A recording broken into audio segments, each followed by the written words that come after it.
YouTube channel study with ಪರಶುರಾಮ್ಗೆ ಸ್ವಾಗತ ಅಂತ ಹೇಳ್ತಾ ಸೇತುಬಂಧ 2025-26ರಲ್ಲಿ 7ನೇ ತರಗತಿಗೆ ಇಂದು ಪ್ರಥಮ ಭಾಷೆ ಕನ್ನಡ ವಿಷಯದಲ್ಲಿ ಬುನಾದಿ ಸಾಮರ್ಥ್ಯಗಳ ಪಟ್ಟಿಯನ್ನು ತಂದಿದ್ದೀನಿ. ಸೊ ಈ ಬುನಾದಿ ಸಾಮರ್ಥ್ಯಗಳ ಪಟ್ಟಿಯ ಮೇಲೆ ನಾವು ಪೂರ್ವ ಪರೀಕ್ಷೆ, ಸಾಫಲ್ಯ ಪರೀಕ್ಷೆ ಪ್ರಶ್ನೆ ಪತ್ರಿಕೆಗಳನ್ನಾಗಿರ್ಬೋದು, ಕಾರ್ಯಯೋಜನೆಗಳನ್ನು ಸಹಿತ ಕೂಡ ನಾವೇನು ಮಾಡ್ಬೋದು, ಹಾಕಿಕೊಳ್ಬೋದು ಪರಿಹಾರ ಬೋಧನೆಗಾಗಿ. ಸೊ ಅದಕ್ಕಾಗಿ ಫಸ್ಟಿಂದ ಸ್ಟಾರ್ಟ್ ಮಾಡೋಣ. ಸೊ ಮೊದಲಿಗೆ ಬುನಾದಿ ಸಾಮರ್ಥ್ಯಗಳ ಪಟ್ಟಿ, ಇದಾದ ಮೇಲೆ ಪೂರ್ವ ಪರೀಕ್ಷೆ, ಆಮೇಲೆ ಸಾಫಲ್ಯ ಪರೀಕ್ಷಾ ಪ್ರಶ್ನೋತ್ತರ ಪತ್ರಿಕೆಗಳನ್ನು ನಿಮಗೆ ಲೈನ್ ಅಪ್ ಮಾಡ್ತೀನಿ, ಅವುಗಳನ್ನು ಸಹಿತ ನೋಡಿ. ಎಲ್ಲ ವಿಷಯದಲ್ಲಿ ಈ ವಿಡಿಯೋಗಳು ಬರ್ತವೆ, ಅವುಗಳನ್ನು ನೋಡಿ ಅಂತ ಹೇಳ್ತಾ ವಿಡಿಯೋಗಳನ್ನು ಲೈಕ್, ಶೇರ್ ಹಾಗೂ ಸಬ್ಸ್ಕ್ರೈಬ್ ಮಾಡೋದನ್ನು ಮಾತ್ರ ಮರೆಯದಿರಿ. ಸೊ ಮೊದಲನೇದು ಬುನಾದಿ ಸಾಮರ್ಥ್ಯಗಳ ಪಟ್ಟಿ ಇತ್ತು ಫ್ರೆಂಡ್ಸ್. ಒಂದು ಸನ್ನಿವೇಶದ ಕುರಿತು ನಿರರ್ಗಳವಾಗಿ ಮಾತನಾಡುತ್ತಾರೆ. ಎರಡನೇದು ಗದ್ಯ ಭಾಗವನ್ನು ಸೂಕ್ತ ಏರಿಳಿತಗಳೊಂದಿಗೆ ಓದುವ ಸಾಮರ್ಥ್ಯವನ್ನು ಹೊಂದುತ್ತಾರೆ. ಮೂರನೇದು ಪದಪುಂಜ, ನಾಣ್ಣುಡಿ, ನುಡಿಗಟ್ಟುಗಳ ಉಕ್ತ ಪದಗಳನ್ನು ಬರೆಯಲು ಸಮರ್ಥರಾಗುತ್ತಾರೆ. 4 ಗುಣಿತಾಕ್ಷರವನ್ನು ವಿಶ್ಲೇಷಿಸಿ ಬರೆಯಲು ಸಮರ್ಥರಾಗ್ತಾರೆ ಅಂತಕ್ಕಂಥದ್ದು ಬುನಾದಿ ಸಾಮರ್ಥ್ಯ ಇತ್ತು. 5ನೇದು ಪ್ರತ್ಯಯಗಳನ್ನು ಗುರುತಿಸಲು ಸಮರ್ಥರಾಗ್ತಕ್ಕಂಥ ಒಂದು ಸಾಮರ್ಥ್ಯ ಸಹಿತ 5ನೇ ಸಾಮರ್ಥ್ಯ ಆಗಿತ್ತು. ಇನ್ನು 6ನೇ ಬುನಾದಿ ಸಾಮರ್ಥ್ಯ ಇದೆ ಫ್ರೆಂಡ್ಸ್. ನುಡಿಗಟ್ಟಿನ ಅರ್ಥವನ್ನು ತಿಳಿತಾರೆ. 7 ಪದಪುಂಜವನ್ನು ಬಳಸಿ ಅರ್ಥಪೂರ್ಣ ವಾಕ್ಯವನ್ನು ರಚನೆ ಮಾಡಲಿಕ್ಕೆ ಸಮರ್ಥರಾಗ್ತಾರೆ. 8 ಗುಣವಾಚಕಗಳನ್ನು ಗುರುತಿಸ್ತಾರೆ. 9 ಕೊಟ್ಟ ಅಕ್ಷರಗಳನ್ನು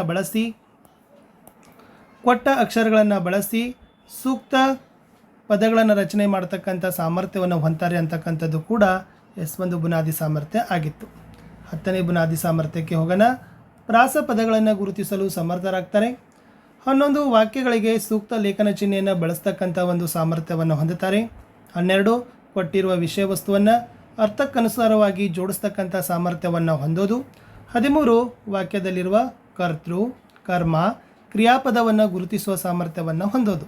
14 ಪದಗಳ ಅರ್ಥಕ್ಕೆ ಅನುಸಾರವಾಗಿ ಗುಂಪಿಗೆ ಸೇರದ ಪದವನ್ನು ಗುರುತಿಸುವುದು.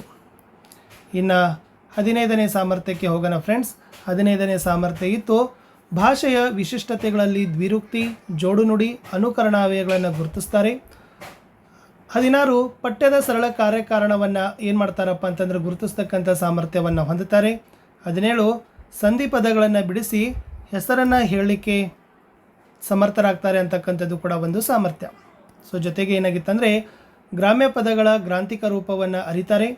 19 ಪದಪುಂಜಗಳಲ್ಲಿ ಹೊಸ ಪದಗಳನ್ನು ರಚಿಸುವಲ್ಲಿ ತಮ್ಮ ಸೃಜನಶೀಲತೆಯನ್ನು ತೋರಿಸುವ ಸಾಮರ್ಥ್ಯವನ್ನು ಸಹಿತ ಹೊಂದುತ್ತಾರೆ. ಅದೇ ರೀತಿಯಾಗಿರ್ತಕ್ಕಂಥ ಕಡೆಯ ಒಂದು ಸಾಮರ್ಥ್ಯ 7ನೇ ತರಗತಿಗೆ 20ನೇ ಬುನಾದಿ ಸಾಮರ್ಥ್ಯ ತಪ್ಪೆಂದರೆ ಈ ಮೊದಲು ಓದಿರುವ ಗದ್ಯ, ಪದ್ಯ, ಸಾಹಿತ್ಯ ಪ್ರಕಾರದ ಮೇಲಿನ ಏನು, ಏಕೆ, ಹೇಗೆ, ಯಾರು, ಯಾವಾಗ, ಎಲ್ಲಿ ಎಂಬ ಪ್ರಶ್ನೆಗಳಿಗೆ ಉತ್ತರಿಸುವ ಸಾಮರ್ಥ್ಯವನ್ನು ಹೊಂದುತ್ತಾರೆ ಅಂತಕ್ಕಂಥದ್ದು ಒಂದು ಬುನಾದಿ ಸಾಮರ್ಥ್ಯಗಳ ಪಟ್ಟಿ ಇತ್ತು. ಇಷ್ಟಿತ್ತು ಫ್ರೆಂಡ್ಸ್ 7ನೇ ತರಗತಿಯಲ್ಲಿರ್ತಕ್ಕಂಥ ಕನ್ನಡದಲ್ಲಿರ್ತಕ್ಕಂಥ ಫಸ್ಟ್ ಬುನಾದಿ ಸಾಮರ್ಥ್ಯಗಳನ್ನೇ ಕೊಟ್ಟಿದ್ದೀನಿ. ಸೊ ನೆಕ್ಸ್ಟ್ ನಾನು ಖಂಡಿತವಾಗಿ ನಿಮಗೆ ಪೂರ್ವ ಪರೀಕ್ಷೆ, ಸಾಫಲ್ಯ ಪರೀಕ್ಷಾ ಪ್ರಶ್ನೆ ಪತ್ರಿಕೆಗಳನ್ನು ಕೀ ಉತ್ತರಗಳೊಂದಿಗೆ ಕೊಡ್ತೀನಿ. ವಿಡಿಯೋದ ಡಿಸ್ಕ್ರಿಪ್ಷನ್ ಬಾಕ್ಸ್ನಲ್ಲಿ ವಾಟ್ಸಪ್ ಚಾನಲ್ ಮತ್ತು ಟೆಲಿಗ್ರಾಮ್ ಗ್ರೂಪ್ಗಳ ಲಿಂಕ್ ಇದ್ದಾವೆ, ಅವುಗಳಿಗೆ ಜಾಯ್ನ್ ಆಗೋದನ್ನು ಮಾತ್ರ ಮರೆಯದಿರಿ. ಆ ಗ್ರೂಪ್ಗಳಲ್ಲಿ ಖಂಡಿತವಾಗಿ ಇವುಗಳ PDF ನಿಮಗೆ ಶೇರ್ ಮಾಡ್ತೀನಿ. ಸೊ ನಾನು ಸಿಗ್ತೀನಿ ಹೊಸ ವಿಡಿಯೋದಲ್ಲಿ. ಇಲ್ಲಿಯವರೆಗೆ ವಿಡಿಯೋ ವೀಕ್ಷಿಸಿದ್ದಕ್ಕಾಗಿ ಧನ್ಯವಾದಗಳು.